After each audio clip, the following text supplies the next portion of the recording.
എല്ലാ ഉദ്യോഗാർത്ഥികൾക്കും talent അക്കാഡമിയുടെ online current സെക്ഷനിലേക്ക് സ്വാഗതം.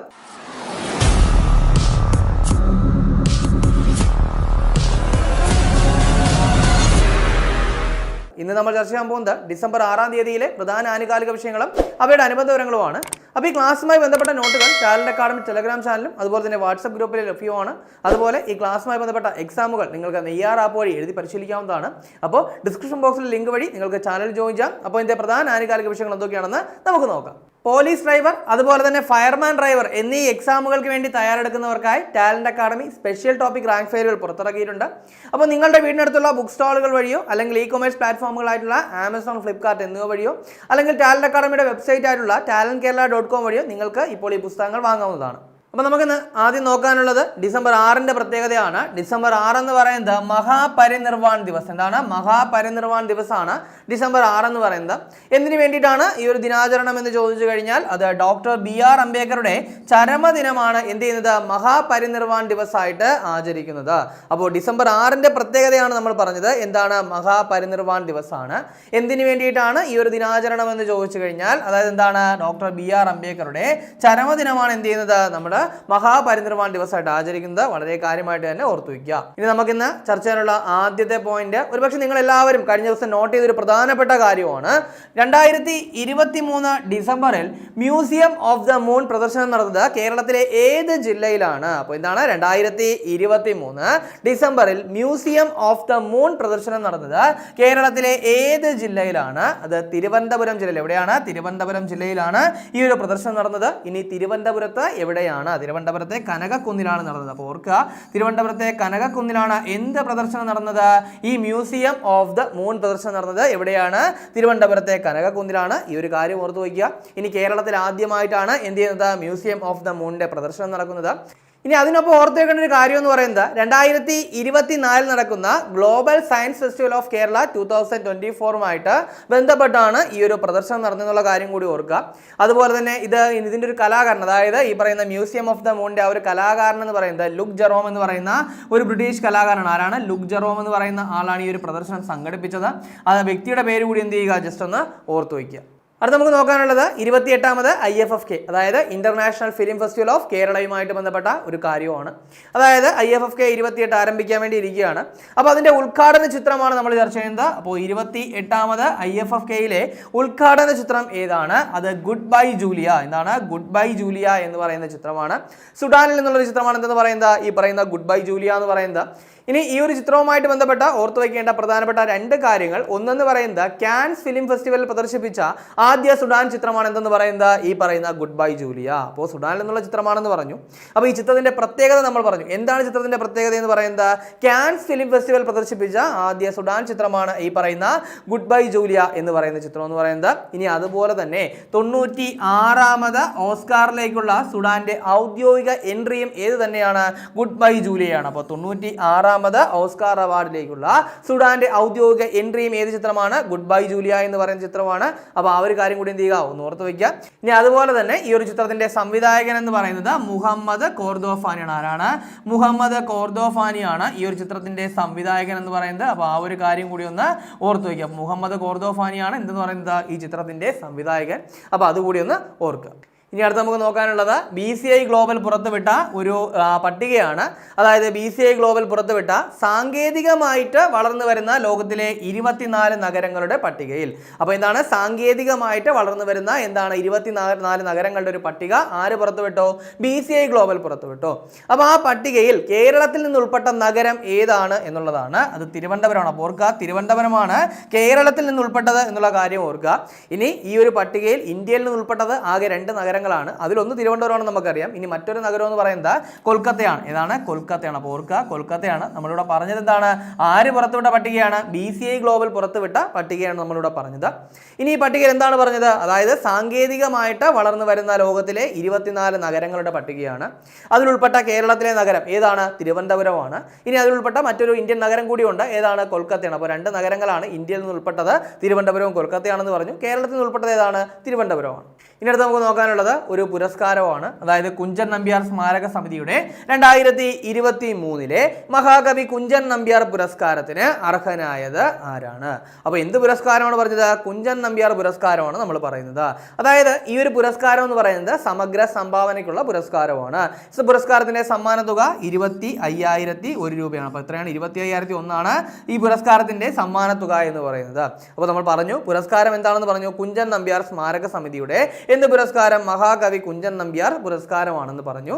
സമഗ്ര സംഭാവനയ്ക്കാണെന്നും പറഞ്ഞു. ആരാണ് പുരസ്കാര ജേതാവ്? അത് KG ശങ്കരപിള്ള. ആരാണ്? KG ശങ്കരപിള്ളയാണ് പുരസ്കാര ജേതാവ്. അപ്പോൾ ഈ ഒരു പുരസ്കാരം ഒന്ന് കാര്യമായിട്ട് ഓർക്കുക.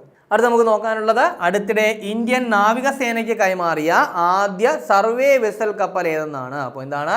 അടുത്തിടെ ഇന്ത്യൻ നാവികസേനയ്ക്ക് കൈമാറിയ ആദ്യ സർവേ വെസൽ ഷിപ്പ് എന്താണ് അതിന്റെ പേര്? സന്ധ്യക്. എന്താണ്? സന്ധ്യക് എന്നാണ് അതിന്റെ പേരെന്ന് പറയുന്നത്. ഇനി ഈ ഒരു ഷിപ്പ് നിർമ്മിച്ചത് ആരാണെന്ന് ചോദിച്ചു കഴിഞ്ഞാൽ അത് ഗാർഡൻ റീച്ച് ബിൽഡേഴ്സ് കൊൽക്കത്തയാണ്. അപ്പോൾ കൊൽക്കത്തയിലെ ഗാർഡൻ റീച്ച് ബിൽഡേഴ്സ് എന്നാണ് നിർമ്മിച്ച കപ്പലാണ് എന്ന് പറയുന്നത് സന്ധ്യക് എന്ന് പറയുന്ന കപ്പൽ. അപ്പോൾ ഇത് 2023 ഡിസംബറിൽ എന്ത് ചെയ്തു? ഇന്ത്യൻ നാവികസേനയ്ക്ക് കൈമാറി. അപ്പോൾ അതുകൊണ്ട് കാര്യമായിട്ടൊന്ന് ഓർക്കുക. ഇനി അടുത്ത് നമുക്ക് നോക്കാനുള്ള പോയിന്റ് എന്ന് പറയുന്നത് ഐഫോൺ ബാറ്ററി നിർമ്മാതാക്കളായിട്ടുള്ള TDK കോർപ്പറേഷന്റെ ഇന്ത്യയിലെ ആദ്യ ബാറ്ററി നിർമ്മാണശാല നിലവിൽ വരുന്നത് ഏത് സംസ്ഥാനത്താണ്? അപ്പോൾ എന്താണ് നമ്മൾ പറഞ്ഞത്? ഐഫോൺ ബാറ്ററി നിർമ്മാതാക്കളായിട്ടുള്ള ആരാണ്? TDK കോർപ്പറേഷന്റെ ഇന്ത്യയിലെ ആദ്യ ബാറ്ററി നിർമ്മാണശാല നിലവിൽ വരുന്നത് എവിടെയാണ്? ഏത് സ്റ്റേറ്റിലെന്നാണ്? അത് ഹരിയാനയിലാണ്. അപ്പോൾ ഓർക്കുക, ഹരിയാനയിലാണ് നിലവിൽ വരുന്നത്. വളരെ കാര്യമായിട്ട് തന്നെ ഓർത്തു വയ്ക്കുക. ഇനി അടുത്തത് ഒരു വേദിയാണ്. അതായത് പുസ്തകയാൻ 2023 എന്താണ്? പുസ്തകയാൻ 2023യുടെ വേദി എവിടെയെന്നാണ്? അത് ന്യൂഡൽഹിയാണ്. എവിടെയാണ്? ന്യൂഡൽഹിയാണ്. ഇനി എന്താണ് ഈ പുസ്തകയാൻ എന്ന് ചോദിച്ചു കഴിഞ്ഞാൽ കേന്ദ്ര സാഹിത്യ അക്കാദമി നടത്തുന്ന എന്താണ്? പുസ്തകമേളയാണ് ഈ പറയുന്ന പുസ്തകയാൻ എന്ന് പറയുന്നത്. അപ്പോൾ കേന്ദ്ര സാഹിത്യ അക്കാദമി നടത്തുന്ന പുസ്തകമേളയായിട്ടുള്ള പുസ്തകയാൻ 2023യുടെ വേദി എവിടെയാണ്? ന്യൂഡൽഹിയാണെന്ന് ഓർക്കുക. ഇനി കേന്ദ്ര സാഹിത്യ അക്കാദമിയാണ് നമ്മൾ പറഞ്ഞത്. അപ്പോൾ അതുകൊണ്ട് തന്നെ എന്താണ് നിലവിലെ കേന്ദ്ര സാഹിത്യ അക്കാദമി പ്രസിഡന്റ് കൂടി ഒന്ന് ഓർത്തു വയ്ക്കുക. അത് മാധവ കൗശികാണ്. ആരാണ്? മാധവ കൗശികാണ് എന്ന് പറയുന്നത് നിലവിലെ കേന്ദ്ര സാഹിത്യ അക്കാദമി പ്രസിഡന്റ് എന്ന് പറയുന്നത്. വളരെ കാര്യമായിട്ട് തന്നെ ഓർത്തു വയ്ക്കണം. അപ്പോൾ എന്ത് ചെയ്യുക? നമ്മൾ പറഞ്ഞത് പുസ്തകയാൻ 2023യുടെ വേദിയാണ്. അതെവിടെയാണ്? ന്യൂഡൽഹിയാണ്. ഇനി അടുത്ത് നമുക്ക് നോക്കാനുള്ളത് ഒരു ആപ്ലിക്കേഷന്റെ പേരാണ്. അതായത് ഗ്രാമപഞ്ചായത്തുകളെ ശാക്തീകരിക്കുന്നതിനായിട്ട് പഞ്ചായത്തി രാജ് മന്ത്രാലയം പുറത്തിറക്കിയ GIS ആപ്ലിക്കേഷൻ ഏതാണ്? അപ്പോൾ എന്താണ്? ഗ്രാമപഞ്ചായത്തുകളെ ശാക്തീകരിക്കുന്നതിനായിട്ട് ആര് കൊണ്ടുവന്നതാണ്? ഏത് മന്ത്രാലയം കൊണ്ടുവന്നതാണ്? പഞ്ചായത്തി രാജ് മന്ത്രാലയം പുറത്തിറക്കിയ GIS ആപ്ലിക്കേഷൻ ഏതെന്നാണ്? അത് ഗ്രാം മൺചിത്ര. എന്താണ്? ഗ്രാം മൺചിത്ര എന്നുള്ളതാണ് ഈ ഒരു ആപ്ലിക്കേഷന്റെ പേരെന്ന് പറയുന്നത്. അപ്പോൾ ആപ്ലിക്കേഷന്റെ പേര് കൂടി ഓർക്കുക. അടുത്ത നമുക്ക് നോക്കാനുള്ളത് ഫോബ്സിന്റെ ഒരു പട്ടികയാണ്. അതായത് ഫോബ്സ് പുറത്തുവിട്ട ഏഷ്യയിലെ ഏറ്റവും മികച്ച എന്താണ് ജീവകാരുണ്യ പ്രവർത്തകർക്ക് വേണ്ടിയുള്ള ഒരു പട്ടിക എന്ത് ചെയ്തു? ഫോബ്സ് പുറത്തുവിട്ടിട്ടുണ്ട്. അപ്പോൾ ആ പട്ടികയിൽ ഉൾപ്പെട്ട എന്താണ് ഇന്ത്യക്കാരെയാണ് നമ്മൾ നോക്കാൻ പോകുന്നത്. അപ്പോൾ ഇന്ത്യയിൽ നിന്നൊരു 3 പേര് എന്ത് ചെയ്തിട്ടുണ്ട്? ഈ ഒരു പട്ടികയിൽ ഉൾപ്പെട്ടിട്ടുണ്ട്. അത് ആരൊക്കെയെന്നാണ്? ഒന്ന് KP സിംഗ്, അതുപോലെ തന്നെ നന്ദൻ നീലേകനി, ഇനി അതുപോലെ തന്നെ നിഖിൽ കാമത്ത്. ആരൊക്കെയാണ്? KP സിംഗ്, അതുപോലെ തന്നെ നന്ദൻ നീലേകനി, ഇനി അതുപോലെ നിഖിൽ കാമത്ത്. അപ്പോൾ ഇവർ 3 പേരുമാണ് എന്ത് ചെയ്തത്? ഫോബ്സ് 2023 പുറത്തുവിട്ട ഏഷ്യാസ് ഹീറോസ് ഓഫ് ഫിലാന്ത്രോപ്പി എന്ന് പറയുന്ന ലിസ്റ്റിൽ ഉൾപ്പെട്ട ഇന്ത്യക്കാരെന്ന് പറയുന്നത്. അപ്പോൾ ഈ 3 പേരുടെ പേരുകളൊന്ന് കാര്യമായിട്ട് ഓർക്കുക. ഇനി അടുത്ത് നമുക്ക് നോക്കാനുള്ളത് ആക്ച്വലി നമ്മൾ എന്താണ് ഒരു പ്രസിഡന്റിനെ പരിചയപ്പെടുകയാണ്. അതായത് നമുക്ക് നോക്കാം അടുത്തിടെ ഇന്ത്യ സന്ദർശിച്ച കെനിയൻ പ്രസിഡന്റ് ആരാണ്? അപ്പോൾ എന്താണ് അടുത്തിടെ ഇന്ത്യ സന്ദർശിച്ച എന്താണ് കെനിയൻ പ്രസിഡന്റ്? അദ്ദേഹത്തിന്റെ പേരെന്ന് പറയുന്നത് വില്യം റൂട്ടോ. എന്താണ്? വില്യം റൂട്ടോയാണ്. ഒരുപക്ഷെ ചോദ്യം ഇങ്ങനെയാവാം, എന്താണ് അടുത്തിടെ ഇന്ത്യ സന്ദർശിച്ച വില്യം റൂട്ടോ എന്ന് പറയുന്നത് ഏത് രാജ്യത്തിന്റെ പ്രസിഡന്റ് ആണ് എന്ന രീതിയിൽ ഒരുപക്ഷെ നമുക്ക് ചോദ്യം പ്രതീക്ഷിക്കാം. അപ്പോൾ അതുകൊണ്ട് തന്നെ ഓർത്തു വയ്ക്കുക, അടുത്തിടെ ഇന്ത്യ സന്ദർശിച്ച കെനിയൻ പ്രസിഡന്റ് ആണ് ആരെന്ന് പറയുന്നത്? വില്യം റൂട്ടോ എന്ന് പറയുന്നത്. അടുത്ത നമുക്ക് നോക്കാനുള്ളത് ഒരു വേർഡ് ഓഫ് ദ ഇയർ. അതായത് Oxford university press 2023 word of the year ആയിട്ട് തിരഞ്ഞെടുത്തത് ഏത് വാക്കിനെയാണ്? അപ്പോൾ ആര് തിരഞ്ഞെടുത്തതാണ്? അത് ഓക്സ്ഫോർഡ് യൂണിവേഴ്സിറ്റി പ്രസ് ആണ്. അപ്പോൾ Oxford university press 2023 word of the year ആയിട്ട് തിരഞ്ഞെടുത്തത് ഏത് വാക്കിനെയാണ്? അത് റിസ് എന്ന് പറയുന്ന വാക്ക്. ഏതാണ്? റിസ് എന്ന് പറയുന്ന വാക്കിനെയാണ് ആര് തിരഞ്ഞെടുത്തത്? Oxford university press 2023 word of the year ആയിട്ട് തിരഞ്ഞെടുത്തത്. ഇനി ഒരു വേർഡിന്റെ മീനിങ് എന്ന് പറയുന്നത് അട്രാക്ഷൻ എന്നുള്ളതാണ്. ആ ഒരു മീനിങ് ആണ്, അതായത് വശ്യത എന്നൊക്കെ എന്താണ് അർത്ഥം വരുന്ന ആ ഒരു മീനിങ് ആണ് റിസ് എന്ന് പറയുന്ന വാക്കിനുള്ളത്. അപ്പോൾ അതുകൂടി ജസ്റ്റ് ഒന്ന് ഓർത്തു വയ്ക്കുക. അടുത്ത നമുക്ക് നോക്കാനുള്ളത് സ്പേസുമായിട്ട് ബന്ധപ്പെട്ട ഒരു പോയിന്റ് ആണ്. അപ്പോൾ നമുക്ക് നോക്കാം, ചൊവ്വയിൽ റോവർ പ്രവർത്തിപ്പിച്ച ആദ്യ ഇന്ത്യക്കാരി ആരാണ്? അപ്പോൾ എന്താണ് ചൊവ്വയിൽ റോവർ പ്രവർത്തിപ്പിച്ച ആദ്യ ഇന്ത്യക്കാരി ആരെന്നാണ്? അത് അക്ഷതാ കൃഷ്ണമൂർത്തി. ആരാണ്? അക്ഷതാ കൃഷ്ണമൂർത്തിയാണ്. അപ്പോൾ അക്ഷതാ കൃഷ്ണമൂർത്തി ഇപ്പോൾ നാസയിലാണ് വർക്ക് ചെയ്യുന്നത്. അപ്പോൾ ഇന്ത്യക്കാരിയാണ്. അപ്പോൾ ചൊവ്വയിൽ റോവർ പ്രവർത്തിപ്പിച്ച ആദ്യ ഇന്ത്യക്കാരിയാണ് ആരെന്ന് പറയുന്നത്? അക്ഷതാ കൃഷ്ണമൂർത്തി എന്ന് പറയുന്നത്. അപ്പോൾ ഈ ഒരു പേര് നോക്കുക. അടുത്ത നമുക്ക് നോക്കാനുള്ളത് ഫോബ്സിന്റെ തന്നെ മറ്റൊരു പട്ടികയാണ്. അതായത് ഫോബ്സ് പുറത്തുവിട്ട ലോകത്തിലെ ശക്തരായ വനിതകളുടെ പട്ടിക. അപ്പോൾ 2023 ഫോബ്സ് പുറത്തുവിട്ട ലോകത്തെ ശക്തരായ വനിതകളുടെ പട്ടികയിൽ ഇടം നേടിയ ഇന്ത്യൻ വനിതകൾ ആരൊക്കെയാണ്? ഒരു 4 ഇന്ത്യൻ വനിതകൾ എന്ത് ചെയ്തിട്ടുണ്ട്? ഈ ഒരു പട്ടികയിൽ ഇടം നേടിയിട്ടുണ്ട്. അപ്പോൾ ഫോബ്സ് പുറത്തുവിട്ട എന്താണ് പട്ടിക എന്ന് പറഞ്ഞത്? ലോകത്തെ ശക്തരായ വനിതകളുടെ പട്ടികയാണ്. ഇതിലിടം നേടിയ 4 ഇന്ത്യൻ വനിതകളുണ്ട്. ആരൊക്കെയാണ് നമുക്ക് നോക്കാം. ഒന്ന് നിർമ്മല സീതാരാമൻ. ആരാണ്? നിർമ്മല സീതാരാമനാണ്. നിർമ്മല സീതാരാമൻ ഈ ഒരു പട്ടികയിൽ 32ാമത് റാങ്കിലാണ്. എത്രയാണ്? 32ാമത് റാങ്കിലാണ്. ഇനി നിർമ്മല സീതാരാമൻ നമുക്ക് എല്ലാവർക്കും അറിയാം, കേന്ദ്ര ധനമന്ത്രിയാണ്. ആരെന്ന് പറയുന്നത്? നിർമ്മല സീതാരാമൻ. അപ്പോൾ ഫോബ്സിന്റെ ഈ പട്ടികയിൽ ഇടം പിടിച്ച എന്താണ്? നിർമ്മല സീതാരാമൻ. ഇനി അതുപോലെ തന്നെ റോഷ്നി നാടാർ മൽഹോത്ര. ആരാണ്? റോഷ്നി നാടാർ മൽഹോത്ര. ഇനി അതുപോലെ ഒന്നെന്ന് പറയുന്നത് സോമ മണ്ഡൽ. എന്താണ്? സോമ മണ്ഡൽ. ഇനി അതുപോലെ ഒരാളെന്ന് പറയുന്നത് കിരൺ മജുംദാർ ഷാ. ആരാണ്? കിരൺ മജുംദാർ ഷാ. അപ്പോൾ ഈ 4 പേരാണ് ഫോബ്സ് പുറത്തുവിട്ട ലോകത്തെ ശക്തരായ വനിതകളുടെ പട്ടികയിൽ ഇടം പിടിച്ച ഇന്ത്യൻ വനിതകൾ എന്ന് പറയുന്നത്. അത് വളരെ കാര്യമായിട്ട് എന്ത് ചെയ്യുക? ഒന്ന് ഓർത്തു വയ്ക്കുക. അടുത്ത നമുക്ക് നോക്കാനുള്ള പോയിന്റ്, സിയാച്ചിനിൽ നിയമിക്കപ്പെട്ട ഇന്ത്യൻ കരസേനയിലെ ആദ്യ വനിതാ മെഡിക്കൽ ഓഫീസർ ആരാണ്? അപ്പോൾ എവിടെ നിയമിക്കപ്പെട്ടതാണ്? സിയാച്ചിനിൽ നിയമിക്കപ്പെട്ട ഇന്ത്യൻ കരസേനയിലെ ആദ്യ വനിതാ മെഡിക്കൽ ഓഫീസർ ആരെന്നാണ്? അത് ക്യാപ്റ്റൻ ഗീതിക കൗൾ. ആരാണ്? ക്യാപ്റ്റൻ ഗീതിക കൗളാണ്. ഈ ഒരു പോയിന്റ് വളരെ കാര്യമായിട്ട് ഓർക്കുക. ഇതിനോടൊപ്പം തന്നെ ഓർത്ത് വെക്കേണ്ട ഒരു കാര്യം കൂടിയുണ്ട്. അതായത് സിയാച്ചിനിൽ നിയമിക്കപ്പെട്ട ഇന്ത്യൻ കരസേനയിലെ ആദ്യ വനിതാ ഓഫീസർ ആരാണെന്ന് ചോദിച്ചു കഴിഞ്ഞാൽ അത് ശിവ ചൗഹാനാണ്. ആരാണ്? ശിവ ചൗഹാനാണ്. ഓർക്കുക, ശിവ ചൗഹാൻ എന്ന് പറയുന്ന വനിത ഓൾറെഡി എന്ത് ചെയ്തിട്ടുണ്ട്? സിയാച്ചിനിൽ അപ്പോയിന്റ് ചെയ്തിട്ടുണ്ട്. അതെന്ന് പറയുന്നത് സിയാച്ചിനിൽ നിയമിക്കപ്പെട്ട എന്താണ്? ഇന്ത്യൻ കരസേനയിലെ എന്താണ്? ആദ്യ വനിതാ ഓഫീസറാണ്. ഇവിടെ നമ്മൾ പറഞ്ഞ പോയിന്റ് എന്താണ്? സിയാച്ചിനിൽ നിയമിക്കപ്പെട്ട ഇന്ത്യൻ കരസേനയിലെ ആദ്യ വനിതാ മെഡിക്കൽ ഓഫീസറാണ് ആരെന്ന് പറയുന്നത്? ക്യാപ്റ്റൻ ഗീതിക കൗൾ എന്ന് പറയുന്നത്. അത് വളരെ ശ്രദ്ധിച്ച് എന്ത് ചെയ്യുക? ഒന്ന് നോട്ട് ചെയ്ത് വയ്ക്കുക. അടുത്ത നമുക്ക് നോക്കാനുള്ളത് ഒരു വേദിയാണ്. അതായത് 2023 വേൾഡ് ടെക് ബോൾ ചാമ്പ്യൻഷിപ്പിന്റെ വേദി എവിടെയാണ്? അപ്പോൾ എന്തിന്റെയാണ്? വേൾഡ് ടെക് ബോൾ ചാമ്പ്യൻഷിപ്പിന്റെ വേദി എവിടെയെന്നാണ്? അത് തായ്ലൻഡ് ആണ്. ഓർക്കുക, തായ്ലൻഡ് ആണ് 2023 വേൾഡ് ടെക് ബോൾ ചാമ്പ്യൻഷിപ്പിന്റെ വേദി എന്ന് പറയുന്നത്. ഈ ടെക് ബോൾ എന്ന് പറയുന്നത് ടേബിൾ ടെന്നീസിന്റെയും അതുപോലെ തന്നെ ഫുട് വോളിബോളിന്റെയും എന്താണ് ഒരു കമ്പൈൻ ചെയ്തിട്ടുള്ള ഒരു ഫോമാണ് എന്തെന്ന് പറയുന്നത്? ഈ പറയുന്ന ടെക് ബോൾ എന്ന് പറയുന്നത്. വളരെ കാര്യമായിട്ട് തന്നെ ഓർക്കണം. അതായത് കർവ്ഡ് ആയിട്ടുള്ള എന്താണ്? ഒരു ടേബിളിലാണ് എന്ത് ചെയ്യുന്നത്? ഈ ഒരു മത്സരം. അതായത് സിംഗിൾസ് ആയിട്ട് നടക്കുന്നുണ്ട്, അതുപോലെ ഡബിൾസ് ആയിട്ട് നടക്കുന്നുണ്ട്. അപ്പോൾ ഈ പറയുന്ന എന്താണ് 2023 വേൾഡ് ടെക് ബോൾ ചാമ്പ്യൻഷിപ്പിന്റെ വേദി എവിടെയാണെന്ന് ചോദിച്ചു കഴിഞ്ഞാൽ എവിടെയാണ്? തായ്ലൻഡ് ആണ്. ഇനി അടുത്ത് നമുക്ക് നോക്കാനുള്ളത് 2024 സീസണിലേക്കുള്ള ഇന്ത്യൻ വനിതാ പ്രീമിയർ ലീഗ് താരലേലത്തിന്റെ വേദി എവിടെയാണ്? അപ്പോൾ 2024 സീസണിലേക്കുള്ള എന്താണ്? ഇന്ത്യൻ വനിതാ പ്രീമിയർ ലീഗിന്റെ താരലേലം നടക്കുകയാണ്. അപ്പോൾ അതിന്റെ വേദി എവിടെയാണെന്ന് ചോദിച്ചു കഴിഞ്ഞാൽ എവിടെയാണ്? മുംബൈ ആണ്. എവിടെയാണ്? മുംബൈ ആണ്. വളരെ കാര്യമായിട്ട് ഓർക്കുക. ഇനി പ്രഥമ താരലേലമൊക്കെ നമ്മൾ ചർച്ച ചെയ്തതാണ്. ആ പ്രഥമ താരലേലത്തിൽ ഏറ്റവും കൂടുതൽ വില ലഭിച്ച താരം ആരായിരുന്നു? അത് സ്മൃതി മന്ദാനയാണ്. നമുക്ക് അറിയാവുന്നതാണ്. അതുപോലെ തന്നെ വുമൻസ് പ്രീമിയർ ലീഗ് നമ്മൾ ചർച്ച ചെയ്ത് കഴിഞ്ഞതാണ്. പ്രഥമ വുമൻസ് പ്രീമിയർ ലീഗിൽ ജേതാക്കളായത് ഏത് ടീമാണ്? അത് മുംബൈ ഇന്ത്യൻസ് ആണ്. റണ്ണറപ്പ് ആരാണ്? അത് ഡൽഹി ക്യാപിറ്റൽസ് ആണ്. ഇനി അതുപോലെ തന്നെ പ്രഥമ വുമൻസ് പ്രീമിയർ ലീഗിൽ കളിച്ചൊരു മലയാളി ഉണ്ടായിരുന്നു, മലയാളി വനിത ഉണ്ടായിരുന്നു. ആരാണ്? മിന്നുമണിയാണ്. ഏത് ടീമിന് വേണ്ടിയാണ് കളിച്ചത്? ഡൽഹി ക്യാപിറ്റൽസിന് വേണ്ടിയാണ് കളിച്ചത്.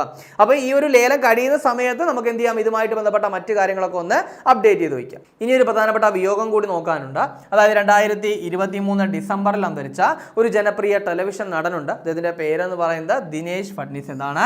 ദിനേശ് ഫഡ്നിസ് എന്ന് പറയുന്ന ഒരു ടെലിവിഷൻ നടൻ എന്ത് ചെയ്തു? 2023 അന്തരിച്ചു. അപ്പോൾ അദ്ദേഹത്തിന്റെ പേരുകൂടി ഒന്ന് ഓർക്കുക. ഇനി നമുക്ക് ചർച്ച ചെയ്ത പോയിന്റ് ഒന്നുകൂടി നോക്കാം. ആദ്യം നമ്മൾ പറഞ്ഞു 2023 ഡിസംബറിൽ മ്യൂസിയം ഓഫ് ദ മൂൺ പ്രദർശനം നടന്നത് കേരളത്തിലെ ഏത് ജില്ലയിലാണെന്ന് പറഞ്ഞു. എവിടെയാണ്? തിരുവനന്തപുരത്താണെന്ന് പറഞ്ഞു. തിരുവനന്തപുരത്തെ കനകക്കുന്നിലാണെന്ന് പറഞ്ഞു. അതിനുശേഷം പറഞ്ഞത് 28ാമത് IFFKയിലെ ഉദ്ഘാടന ചിത്രം ഏതാണെന്ന് പറഞ്ഞു. ഏതാണ്? Good bye Julia. ഏതാണ്? ഗുഡ് ബൈ ജൂലിയ എന്നാണ് ചിത്രത്തിന്റെ പേര്. അതിനുശേഷം പറഞ്ഞത് തിരുവനന്തപുരവുമായിട്ട് ബന്ധപ്പെട്ട ഒരു പോയിന്റ് തന്നെയാണ്. അതായത് ഒരു പട്ടികയുമായിട്ട് ബന്ധപ്പെട്ട ഒരു കാര്യമാണ് പറഞ്ഞത്. BCI ഗ്ലോബൽ പുറത്തുവിട്ട സാങ്കേതികമായി വളർന്നു വരുന്ന ലോകത്തിലെ 24 നഗരങ്ങളുടെ പട്ടികയിൽ ഇടം നേടിയ കേരളത്തിലെ നഗരം ഏതാണെന്ന് നമ്മൾ പറഞ്ഞു, തിരുവനന്തപുരമാണെന്ന് പറഞ്ഞു. ഇനി തിരുവനന്തപുരത്തിന് പുറമേ തന്നെ ഇന്ത്യയിൽ നിന്ന് കൊൽക്കത്തയും എന്ത് ചെയ്തിട്ടുണ്ട്, ഈ ഒരു പട്ടികയിൽ ഇടം പിടിച്ചിട്ടുണ്ട്. അതിനുശേഷം പറഞ്ഞത് ഒരു അവാർഡാണ്. ആർക്ക് ലഭിച്ചതാണ്? KG ശങ്കരപിള്ളയ്ക്ക് ലഭിച്ച ഒരു അവാർഡ്. ആർക്കാണ്? KG ശങ്കരപിള്ളയ്ക്ക് ലഭിച്ചൊരു അവാർഡാണ്. എന്ത് പുരസ്കാരമാണ്? അതായത് കുഞ്ചൻ നമ്പ്യാർ സ്മാരക സമിതിയുടെ 2023 എന്ത് പുരസ്കാരം? മഹാകവി കുഞ്ചൻ നമ്പ്യാർ പുരസ്കാരം. അതായത് സമഗ്ര സംഭാവനയ്ക്കുള്ള പുരസ്കാരമാണ്. അത് ലഭിച്ചതാണ് ആർക്ക്? KG ശങ്കരപിള്ള. അതിനുശേഷം പറഞ്ഞ എന്തായിരുന്നു? അടുത്തിടെ ഇന്ത്യൻ നാവികസേനയ്ക്ക് കൈമാറിയ ആദ്യ സർവേ വെസൽ കപ്പൽ ഏതാണെന്ന് പറഞ്ഞു. അത് സന്ധ്യകാണ്. ഏതാണ്? സന്ധ്യകാണ്. ഓർക്കുക, സന്ധ്യകാണ് ആ ഒരു സർവേ വെസൽ കപ്പൽ എന്ന് പറയുന്നത്. ഇനി അതിനുശേഷം പറഞ്ഞത് ഹരിയാനയുമായിട്ട് ബന്ധപ്പെട്ടൊരു കാര്യമാണ്. എന്താണ് ചർച്ച ചെയ്തത്? ഐഫോൺ ബാറ്ററി നിർമ്മാതാക്കളായിട്ടുള്ള TDK കോർപ്പറേഷന്റെ ഇന്ത്യയിലെ ആദ്യ ബാറ്ററി നിർമ്മാണശാല നിലവിൽ വരുന്നത് ഏത് സംസ്ഥാനത്താണ്? അപ്പോൾ ഓർക്കുക, TDK കോർപ്പറേഷന്റെ ഇന്ത്യയിലെ ആദ്യ ബാറ്ററി നിർമ്മാണശാല നിലവിൽ വരുന്നത് എവിടെയാണ്? അത് ഹരിയാനയിലാണ്. ഇനി അതിനുശേഷം വീണ്ടും ഒരു വേദി പറഞ്ഞു. എന്താണ്? പുസ്തകയാൻ 2023. എന്താണ്? പുസ്തകയാൻ 2023. അതായത് കേന്ദ്ര സാഹിത്യ അക്കാദമി നടത്തുന്ന പുസ്തകമേളയാണ് പുസ്തകയാൻ 2023. അതിന്റെ വേദി എവിടെയാണ്? ന്യൂഡൽഹിയാണ്. ഓർക്കുക, ന്യൂഡൽഹിയാണ് വേദി. അതിനുശേഷം പറഞ്ഞത് ഒരു ആപ്ലിക്കേഷൻ പറഞ്ഞു. അതായത് ഗ്രാമപഞ്ചായത്തുകളെ ശാക്തീകരിക്കുന്നതിനായിട്ട് പഞ്ചായത്തി രാജ് മന്ത്രാലയം പുറത്തിറക്കിയ GIS ആപ്ലിക്കേഷൻ ഏതാണ്? ഗ്രാം മൺചിത്ര. ഏതാണ്? ഗ്രാം മൺചിത്രയാണ് ആപ്ലിക്കേഷൻ ഓർക്കുക. അതിനുശേഷം നമ്മൾ പറഞ്ഞത് ഒരു ഫോബ്സിന്റെ ഒരു പട്ടികയാണ്. അതായത് ഏഷ്യയിലെ മികച്ച ജീവകാരുണ്യ പ്രവർത്തകർക്കുള്ള എന്താണ് ഒരു പട്ടിക ആര് പുറത്തിറക്കി? ഫോബ്സ് പുറത്തിറക്കി. അതിലുൾപ്പെട്ട ഇന്ത്യക്കാരാണ് നമ്മൾ പറഞ്ഞത്. ആരൊക്കെയാണ്? KP സിംഗ്, അതുപോലെ തന്നെ നന്ദൻ നീലേകനി, അതുപോലെ തന്നെ നിഖിൽ കാമത്ത് എന്നിവരാണ് എന്ത് ചെയ്തത്? ഈ ഒരു പട്ടികയിൽ ഉൾപ്പെട്ടത്. അപ്പോൾ അതൊന്ന് കാര്യമായിട്ട് ഓർക്കുക. ഇനി അതിനുശേഷം പറഞ്ഞത് നമ്മൾ ആക്ച്വലി എന്താണ് ഒരു പ്രസിഡന്റിനെ ഒന്ന് പരിചയപ്പെട്ടു എന്ന് മാത്രം. അതായത് കെനിയയുടെ നിലവിലെ പ്രസിഡന്റ് ആരാണ്? അത് വില്യം റൂട്ടോയാണ്. നമ്മളിവിടെ പറയാനുള്ള കാരണം എന്താണ്? അടുത്തിടയ്ക്ക് അദ്ദേഹം എന്ത് ചെയ്തു? ഇന്ത്യ സന്ദർശിച്ചു. അപ്പോൾ അതുകൊണ്ടാണ് നമ്മൾ ചർച്ച ചെയ്തത്. ഒരു പക്ഷേ നമ്മൾ പറഞ്ഞു എന്താണ് ചോദ്യം ഇങ്ങനെയാവാം. അതായത് അടുത്തിടെ ഇന്ത്യ സന്ദർശിച്ച വില്യം റൂട്ടോ ഏത് രാജ്യത്തിന്റെ ഭരണാധികാരിയാണ് അല്ലെങ്കിൽ ഏത് രാജ്യത്തെ പ്രസിഡന്റ് ആണ് എന്ന് ചോദിച്ചു കഴിഞ്ഞാൽ ഏത് രാജ്യമാണ്? കെനിയയുടെ പ്രസിഡന്റ് ആണ് ആരെന്ന് പറയുന്നത്? William Ruto. അതിനുശേഷം നമ്മളൊരു വേർഡ് ഓഫ് ദ ഇയർ ആണ് പറഞ്ഞത്. അതായത് Oxford university press 2023 word of the year ആയിട്ട് തിരഞ്ഞെടുത്തത് ഏത് വാക്കിനെയാണ്? അപ്പോൾ ഏത് വാക്കാണ്? റിസ് എന്ന് പറയുന്ന വാക്ക്. അപ്പോൾ റിസ് എന്ന് പറയുന്ന വാക്കിനെ വേർഡ് ഓഫ് ദ ഇയർ ആയിട്ട് തിരഞ്ഞെടുത്തത് ആരാണെന്ന് ചോദിച്ചു കഴിഞ്ഞാൽ ആരാണ്? ഓക്സ്ഫോർഡ് യൂണിവേഴ്സിറ്റി പ്രസ് ആണ്. അതിനുശേഷം നമ്മൾ എന്ത് പറഞ്ഞു? ചൊവ്വയിൽ റോവർ പ്രവർത്തിപ്പിച്ച ആദ്യ ഇന്ത്യക്കാരിയുടെ പേര് പറഞ്ഞു. അപ്പോൾ എവിടെയാണ്? ചൊവ്വയിൽ റോവർ പ്രവർത്തിപ്പിച്ച ആദ്യ ഇന്ത്യക്കാരി ആരാണെന്ന് നമ്മൾ പറഞ്ഞു. ആരാണ്? അക്ഷത കൃഷ്ണമൂർത്തി. ആരാണ്? അക്ഷത കൃഷ്ണമൂർത്തിയാണ്. അതിനുശേഷം ഫോബ്സിന്റെ തന്നെ മറ്റൊരു പട്ടിക നമ്മൾ ചർച്ച ചെയ്തു. അതായത് ആ ഒരു പട്ടികയിൽ എന്ത് ചെയ്തു? 4 ഇന്ത്യൻ വനിതകൾ ഇടം പിടിച്ചിട്ടുണ്ട്. എന്ത് പട്ടികയാണ്? അതായത് എന്താണ്? ലോകത്തിലെ ശക്തരായ വനിതകളുടെ പട്ടികയാണ്. അപ്പോൾ ഫോബ്സ് പുറത്തുവിട്ട ലോകത്തെ ശക്തരായ വനിതകളുടെ പട്ടികയിൽ ഇടം നേടിയ ഇന്ത്യൻ വനിതകൾ ആരൊക്കെയാണെന്ന് പറഞ്ഞു. ആരൊക്കെയാണ്? നിർമ്മല സീതാരാമൻ, കേന്ദ്ര ധനമന്ത്രിയാണ്. ഇനി അതുപോലെ തന്നെ റോഷ്നി നാഡർ മൽഹോത്ര, അതുപോലെ സോമ മുണ്ടൽ, അതുപോലെ കിരൺ മജുംദാർ ഷാ. അപ്പോൾ ഈ 4 പേരാണ് ആ ഒരു ലിസ്റ്റിൽ എന്ത് ചെയ്തത്? ഉൾപ്പെട്ട ഇന്ത്യക്കാരെന്ന് പറയുന്നത്. അതിനുശേഷം നമ്മൾ പറഞ്ഞ പോയിന്റ് സിയാച്ചിനിൽ നിയമിക്കപ്പെട്ട ഇന്ത്യൻ കരസേനയിലെ ആദ്യ വനിതാ മെഡിക്കൽ ഓഫീസർ ആരാണെന്ന് പറഞ്ഞു. അപ്പോൾ എന്താണ്? സിയാച്ചിനിൽ നിയമിക്കപ്പെട്ട ഇന്ത്യൻ കരസേനയിലെ ആദ്യ വനിതാ മെഡിക്കൽ ഓഫീസർ ആരാണ്? ക്യാപ്റ്റൻ ഗീതിക കൗൾ. ആരാണ്? ക്യാപ്റ്റൻ ഗീതിക കൗളാണ്.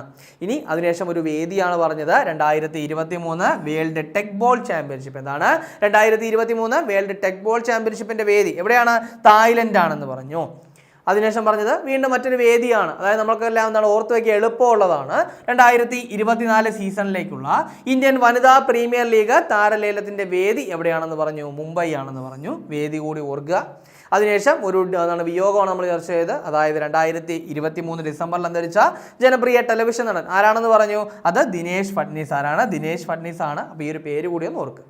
ഇനി കഴിഞ്ഞ ക്ലാസ്സുമായി ബന്ധപ്പെട്ട 2 ചോദ്യങ്ങൾ നൽകുകയാണ്. അതിന്റെ ഉത്തരം കൂടി കമന്റ് ചെയ്യുക.